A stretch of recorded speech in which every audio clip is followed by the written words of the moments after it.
Ketika hujan turun, ada baiknya bagi para pekerja di luar rumah untuk menghentikan pekerjaannya dan berlindung di tempat yang aman. Selain situasi menjadi tidak kondusif, hujan deras bisa membahayakan nyawa sendiri akibat sambaran petir.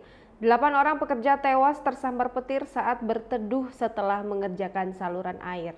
Sebanyak 8 warga di Nusa Tenggara Timur tersambar petir saat hujan deras mengguyur di 2 lokasi berbeda.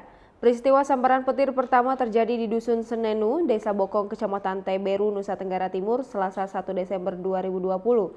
Sebanyak 7 pekerja proyek pembuatan saluran air disambar petir hingga mengakibatkan 3 orang meninggal dunia di lokasi, sedangkan 4 lainnya dibawa ke rumah sakit.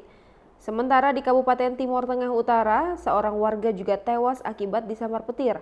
3 orang yang tewas seketika masing-masing yaitu Matias Moreira, 35 tahun, warga Desa Manusa, Kecamatan Kupang Timur; Edemundo Disi da Conceição, 20 tahun, warga Desa Ragnamo, Kecamatan Amabi, Oeveto; dan Herman da Conceição, 18 tahun, warga Desa Ragnamo. Sedangkan 4 orang yang dilarikan ke rumah sakit yang kini dalam perawatan adalah Carlos Soares, 59 tahun, Antoni Marquez, 40 tahun, Antonio da Conceição, 24 tahun, dan Manuel Soares, 22 tahun.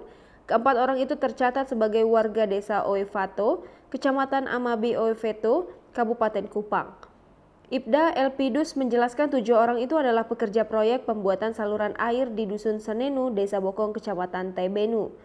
Kejadian itu bermula saat mereka mengerjakan saluran air di lokasi kejadian. Tak berselang lama cuaca